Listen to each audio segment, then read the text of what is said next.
বলছে তেল আছে প্রচুর, কোনো সমস্যা নেই। পেট্রোল পাম্পে তেল পাওয়া যাচ্ছে না, পেট্রোল পাম্প অনেক পেট্রোল পাম্প বন্ধ করে রাখা হয়েছে, যে তেল নাই, বড় বড় নোটিশ দেওয়া হয়েছে, আবার বেশি টাকা দিলে তেল পাওয়া যাচ্ছে। এই হলো আমাদের দেশের অবস্থা। তো যুদ্ধের এই প্রভাব কি আপনাদের ওখানে পড়েছে? আপনারা কি দেখছেন? জি, আমি প্রথমেই আমার দ্বারা দর্শক শ্রোতা তাদের ঈদের শুভেচ্ছা জানাচ্ছি। এবং সিডনি থেকে খুব ভাবে ঈদ হয়ে এখানে ৩ দিন পর পর খাওয়া দাওয়া করেছি, সেজন্য হয়তো একটু মোটা সোটাও মনে হবে। তো যেটা হোক, আমি প্রথমে একটু সিরিয়াসলি বলি, তেলের সংকট কিন্তু অস্ট্রেলিয়ায় হচ্ছে। গতকালকে আমি নিউজে দেখেছি বেশ কিছু পাম্পে আউট অফ অর্ডার বা আউট অফ স্টক লিখে দেওয়া হয়েছে, অর্থাৎ তেল নেই। এবং ধরেন আমাদের এখানে তো $1 বা $2 করে দাম হয়। ধরেন $1 কত, $2 কত সেন্টই ছিল, $2.70, $2.60 এরকম ছিল। ওইটা পর্যন্ত যেতে পারে, এটা কিন্তু বিশাল ব্যাপার। আপনার তো আপনাদের এখানে $2 কি দুই থেকে গ্যালনে নাকি আপনার লিটারে? লিটার। আচ্ছা আচ্ছা। হ্যাঁ, হুম। এখন ধরেন যদি 2 লিটার থেকে ওইটা 2 টাকা থেকে যদি $5 যায়, বিগ জাম্প এটা। হ্যাঁ, কারণ কি আমি বলি আপনাকে, অর্থ চাপিয়ে দেওয়া একটা যুদ্ধ। এবং গতবার বোধহয় আমি বলেছিলাম যে আলেকজান্ডার নিজেই যুদ্ধ করে পার্সিয়ানদের বিরুদ্ধে, পারস্যদের যে ইতিহাস, অপরাজেয় থাকার যে ইতিহাস এবং মাথা না নোয়ানোর যে ইতিহাস, আপনি কিন্তু এই যে 30 কোটি বাঙালি, এই 7 কোটি বাঙালিকে কেন পারেনি? এতগুলো মানুষের মাথা তো নোয়ানো যাবে না, না? মোনায়েম খানদের মতো 50,000-এর মাথা নোয়ানো যাবে, কোটি কোটি মানুষের মাথা তো নোয়ানো যাবে না। তো সেই দিক থেকে তো যুদ্ধটা আসলে অসমাপ্ত থাকবে, দীর্ঘমেয়াদী হবে, যেটা এখন ইউক্রেনে হচ্ছে। এইটার কারণে ধরেন আমাদের তেলের সংকট হয়েছে। কারণ তেল তো হরমুজ এক হচ্ছে বন্ধ করে দেওয়া হচ্ছে অথবা করে রাখা হয়েছে, আরেকটা হচ্ছে ইরান হচ্ছে তেলটা পর্যাপ্ত মজুদের দেশ।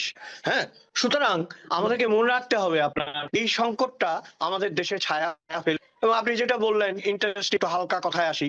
আপনি যে বললেন মন্ত্রী বলেছেন তেলের অভাব নাই, দেখতে হবে মন্ত্রী সিনিয়র কেউ ছিল কিনা। ওইটা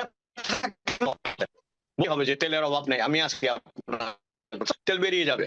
আর যদি রিয়েল কথায় যদি আসেন, তো তেলই যদি থাকে, আপনি বাবার কাছ থেকে নিয়েছেন কেন?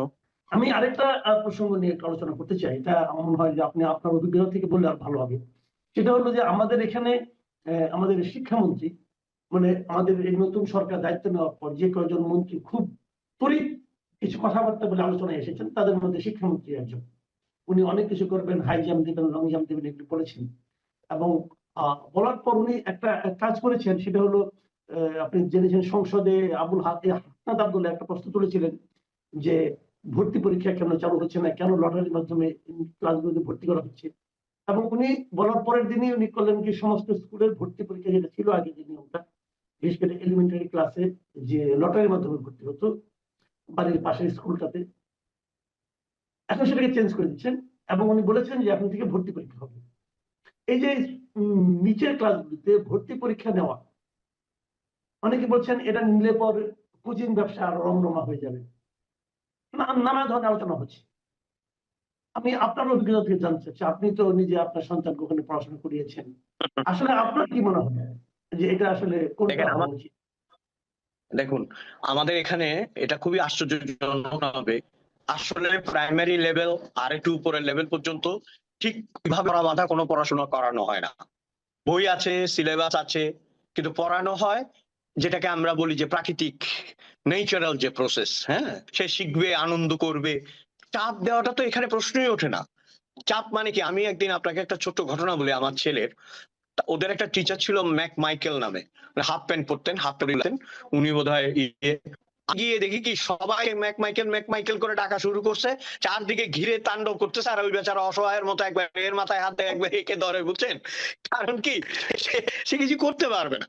এই যে ধরেন, আমি যেটা বলতে চাচ্ছি, অভদ্রতা করছে না, কিন্তু আন্তরিকভাবে মেশার চেষ্টা, যেটা এবং আন্তরিকভাবে মেলামেশা করার যে প্রবণতা, সেটা তো আমাদের দেশে নেই। আমি গুরুত্বপূর্ণ যে কথাটা আপনি বলেছেন, রবীন্দ্রনাথ শিক্ষা প্রসঙ্গে যে কথা বলছেন সেটাই আধুনিক। রবীন্দ্রনাথ বলছেন যে শিক্ষা যদি এর সাথে সংযুক্ত না হয় এবং শিক্ষা যদি উন্মুক্ত না হয়, তাহলে সেই শিক্ষা আসলে আপনাকে একটা তোতা, মানে পোষা তোতায় পরিণত করবে। গজগজে বিদ্যাকে বলি আমরা, কাগজ মুখস্থ করে। এই যে বাচ্চাগুলোর উপর আমি, আমাদের বাংলা নয়, আমাদের পাশে যে বাংলাদেশ, আমরা যাই মাঝে মাঝে, সব জায়গাতে দেখে বাচ্চাগুলোর পিঠে বইয়ের বোঝা চাপিয়ে দেওয়া হয়েছে। এটা কিন্তু উন্নত দেশে ভাবা যায় না আপনার। তাদেরকে ওই ভিড়ে নুব্জ করে দেওয়া হয়েছে। এই যে মেরুদণ্ড, এটা সারা জীবন তাকে বহন করতে হয়। It is very significant. Primary স্কুলেই তার মেরুদণ্ডটা বাঁকিয়ে দেওয়া হয়েছে বই খাতা দিয়ে। কে কত নাম্বার পাচ্ছে, কত নাম্বারের ভিত্তিতে তাকে মানে বলে উৎকৃষ্ট বলা হবে, এটার একটা অসম প্রতিযোগিতা চলছে। অথচ আপনি দেখেন যে পিঠে বহু আপনার টেকনিশিয়ান আছেন যারা আমাদের এক্স রে করে, এটা করে, ওইটা করে, তারা তার চেয়ে কিন্তু বিখ্যাত। আবার অনেক ডাক্তারের চেয়ে অনেক নোবেলিস্ট বিখ্যাত। অর্থাৎ সুভাষ বোসের একটা কবিতায় আমি বলার লোভ সম্বরণ করতে পারছি না। উনি আপনারা জানেন যে মুখোপাধ্যায়কে বলা হয় মুখুজ্জে। উনি নিজেকে নিজে বললেন যে বুঝলে মুখুজ্জে, জীবনে কিছুই কিছু নয় যদি কৃতজ্ঞ করলে। If you are successful, you are someone. If you are not successful, your degree is nothing. আমাদের দেশে ওই যে কাগুজে ডিগ্রি, আমি না এই বাচ্চাগুলোর জন্য আমি একটা কথা বলি আপনাকে, যে শিক্ষা, আমি জানি না সবই আপনি যেটা বলেছেন একটু করে চোখে পড়ছে। এই যে ভর্তি পরীক্ষার বিষয়টা, সেটা কমপ্লিটলি আপনার ওটাকে বন্ধ করে দিয়ে এই বাচ্চাগুলোকে একটা নির্দিষ্ট শ্রেণী পর্যন্ত মনের আনন্দে পড়ালেখা করতে দিয়ে তারপর নিয়মের মধ্যে আনা হয়। আমাদের জনবহুল দেশ, নিয়ম থাকতেই হবে।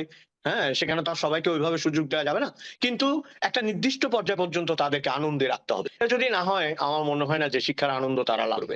এবং আপনি দেখতে পাচ্ছেন এই সমস্ত শিক্ষার কারণেই আজকে এইসব ছেলেপেলেরা পাকিস্তান দিবস পালন করছে বাংলাদেশে, এবং সূর্য সেন প্রীতিলতাকে বলছে সন্ত্রাসী, এবং বলছে যে তাদেরকে সেলিব্রেট করা হয়, মুসলিমদের সেলিব্রেট করা হয় না। তো আমি তো বলছি যে আমি চেয়ে সেলিব্রেট করি বেগম রোকেয়া, জাহানারা ইমাম, সুফিয়া কামালকে। আপনি করবেন?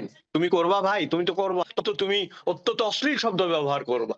বেগম রোকেয়ার বিরুদ্ধে অশ্লীল শব্দ ব্যবহার করা হয়েছে, ওইটা দেখলে উনারা এমনি মারা যেতে হতো না, উনি এমনি সুইচ করে মারা যেতেন। এই যে শিক্ষার কুফল আপনার, এই যে প্রাতিষ্ঠানিক শিক্ষার যে কুফল, অন্ধকার, আপনি দেখেন গত গত এপিসোডের পর একজন লিখেছে যে আমি বিএনপির কোনো গুণ দেখি না বলে আওয়ামী লীগের সমালোচনা করি, এরকম একটা মন্তব্য করেছে। এখন প্রশ্ন হচ্ছে আমি কাঁঠাল গাছ নিয়ে যেটা বলবো, কি গাছ নিয়ে একই কথা বলবো? বলবো না তো, তাই না? এখন যারা মহিরু হতেছিল, এই যে আজকে 25শে মার্চ ধরে কাল রাত্রি আমাদের যারা মহিরু হয়ে উঠছিল, যাদের উচিত ছিল আমাদের ইতিহাসটাকে মানুষের দুয়ারে দুয়ারে পৌঁছে দেওয়া, যাকে সারা বাংলাদেশ একটা ব্ল্যাঙ্ক চেকের মতো দেয়া হয়েছিল, তিনি যদি সেখানে সই করতে ভুল করেন, তাই তো আমরা নিব?